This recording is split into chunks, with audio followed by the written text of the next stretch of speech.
Good morning, good afternoon, good evening, wherever you may be. Welcome to OET Medical. This video is the second video in the series of how to prepare your letter. This video will cover what needs to go into the letter, some of the points about the letter, but it will mainly focus on grammar. Grammar is vital to your writing success. There are other things, but grammar is one of the key components. So that will be the main part of this video. So this video covers the conversion of the information into the form of a letter. This involved making the letter into legible information sentences which the reader can understand. So the number one objective is to make sure the reader can understand what you're writing. Using a layout which allows the reader to read seamlessly from beginning to end. They shouldn't have to go back and forth, they should just go forward. Providing a flow of information which the reader can follow and know what they have to do to continue the treatment of the patient. That's paramount. They have to know what they need to do to continue the treatment or the care of the patient. You have to use a wide range of grammar effectively. That's to get your score into the correct level, as in level B. And the final product look like an informal letter. So make the final product look like an informal letter. Grammar types needed for a higher score. To be successful in the exam, you need to be able to demonstrate your grammar skills as well as keep errors to a minimum. You need to demonstrate a wide range of tenses, linking main and subordinate clauses together, markers to introduce good points, good paragraphing, correct punctuation and spelling.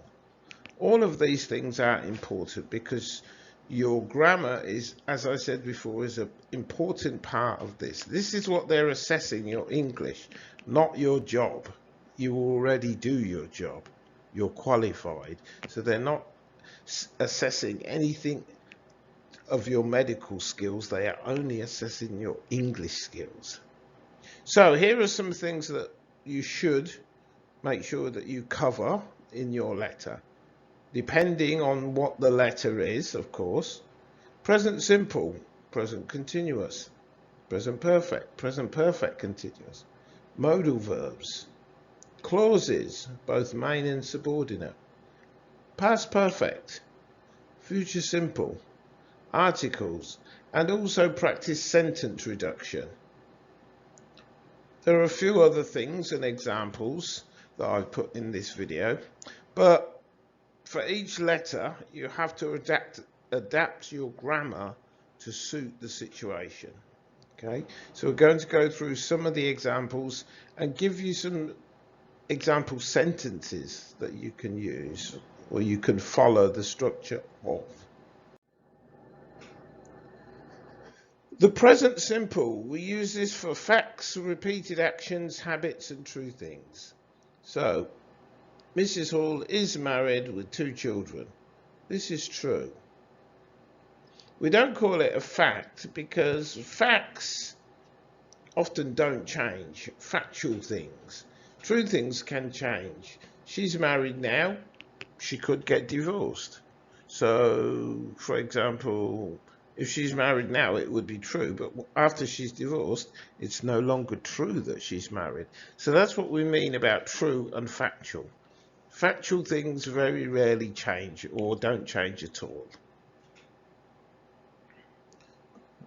For example, the world has the North and South Poles. That won't change because that's a scientific fact. Okay, so go through some of those sentences. The colours will indicate what the sentence meaning is. Again, drinks, alcohol, repeated action, has dysphagia. I think that's right. It's true, because if that stops, then it would no longer be true. She exercises every morning. That could be a habit. It could also be a repeated action. So sometimes these things cross over into each other, but it's not so important. It's just knowing that you can label it with one of them. And if you're talking about these things, you should generally know that you need to use present simple. Present continuous, used for things happening now, things happening continuously. Oh, don't know what that is from that picture, I think. Things ongoing, but not happening all the time. Again, read the examples. They're color coded so you know why each sentence is being used. Present perfect simple, used to talk about things that have or have not happened when no time is used, or to say how long something has happened for if time is used. Again, look at the sentences.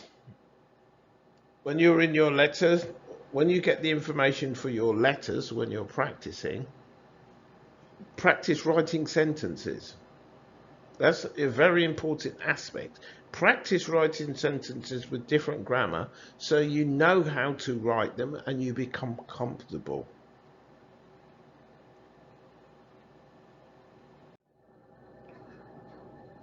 Present perfect continuous, very similar to present perfect simple, used to talk about ongoing actions that are not happening all the while or actions that are happening all the while. We can use with or without time. Again, some examples. We also have modal verbs, which talk about specific things. We use modal verbs with a main verb. The patient can feel. Feel is the main verb. Here, stop is the main verb. Could affect. Affect is the main verb. These modal verbs have specific meanings. So underneath you can see what the meanings are. Clauses. A clause is a subject and a verb. That's a part of a sentence. It must have a clause must have a subject and it must have a verb. If it has none, if it only has one or neither of them, it's not a clause. These two things must be present. So we have main clause and subordinate clauses. Subordinate clauses don't usually work without main clauses because you have to understand what is being talked about, and a subordinate clause will add to that, but without the main meaning it's often difficult to understand what the subordinate meaning is. So color coded, main clauses in blue, subject, the patient, is a verb. Subject, she gave up, a verb. The patient, subject, has a verb. In blue, these are clauses. We have linkers. Linkers are used to join clauses together. So here, this is called a relative clause. It's different, so I'm just going to say that we're using this to link these two together, but you don't need to do relative clauses. On my YouTube channel, I do a video of relative clauses. There's plenty of information, so head over there and check it out. So we have one clause linked to another one. After one clause, a linker, another linker, and then another linker. We're using these to join our information together to make longer sentences. That's one of the things you should be doing. So again, read this and understand how clauses work, and you can practice joining clauses together to make a longer sentence. This is one of the things the examiner will be looking for.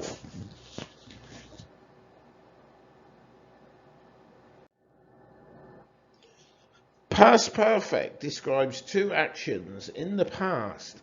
One action began and finished. Then the second action began and then finished. And both actions happened before now. Example: she had been a smoker, action 1, but she gave up, action 2, before the birth of her first child. Her first child has already been born, so that all the action has finished. So past perfect, we use this structure: subject had plus past participle. Subject had plus past participle. For the second part, we usually use past simple. So you can see the colours, read the sentences, understand how they work. The last one is future simple. Again, we only use will here and won't as a negative. This you should already understand. You may not use it much in your letter because we usually talk about past and present actions and very little about future actions. Article use. Again, this is another area where students make a lot of mistakes. I've read many letters that students have produced, and one of the things that is always a big problem is missing articles. This is due to different languages. There are many languages that don't have articles, so I understand that they're difficult to use if they're not in your language. But if you do not use articles, these are seen as simple mistakes. The examiner will look at this as, oh, well, they should know articles. They should know of and on, because they're a big part of English. So if you make mistakes when using them, these will be seen as simple mistakes, and the examiner will treat them more harshly. So, we have used for consonants and single nouns. Un is for words beginning with vowels and single nouns. Vowels are A, E, I, O, U. Anything else in the alphabet is a consonant. We have indefinite articles. We'll use and on for indefinite articles. It means there are many of them. An apple, there are many apples. A ball, there are many balls. So indefinite means there are many of them, and it could be any one of them. The is used for definite items. There is only one, or we already know what it is. We can use the for both plural or singular. The person, the people. So we can use the for both. Here's some examples. A married woman, so a woman. Married is the adjective. A smoker, a person who smokes. A drinker, a person who drinks. An occasional drinker. Occasional begins with a vowel, so we make it and. Again, these rules you should know. We also, in medical terms, we often use the to talk about parts of the body. The head, the legs, the throat, the chest, etc. Okay, so have a look at this again and take your time. This is attached to the lesson, so you can take your time and look at it and practice from it. Sentence reduction. Sentence reduction is the reduction of words in a sentence, but to keep the same meaning. When writing the letter, you have a maximum word count of 100. No, it's not 108, 220. Oh, please, I made a mistake there. It should be 180, 220. So 120 is not enough. So please ignore that. I will make a note to say that that's wrong, which you should not go over. If you go over your limit, it shows the examiner that you cannot take the information and summarize it efficiently, because they're giving you a count to see if you can stay within that, and therefore you have to choose what information you should keep and what information you should not keep or don't need. So this is another test of your skill. This exercise or practice is a must. What we have here is some some patient information which comes from the notes. The notes will be attached to this video. What I've done is I've made one sentence of 29 words. But what I've done after that is I've rewritten this sentence and reduced it down to 18 words. So have a look at the two sentences, look at the information in the notes and see how I've adjusted it. This is important in the letter because there's a lot of information and you have to reduce that information. So this is a skill that's very important. Okay, that's the end of this lesson. Ensure that you take the time to practice the things outlined. Your English is the main purpose of the exam. Therefore, you have to show the examiners your skills, to show them your level is good enough for a B or above. And trust me, getting a B and above is not easy. As I mentioned before, many people think because they speak English, it will be easy. No, it will not be easy. They're asking you to show English skills, not just the fact that you can speak the language. Because when you go to your new job, if you're successful in this exam, it will be an English environment. So you have to make sure that when you're communicating with people, that your instructions or your understanding are very clear. So it's not just a case of speaking English, it's understanding English well to work in an environment where you can give clear instructions and receive clear instructions. Okay, thank you for that, and I will see you in the next lesson.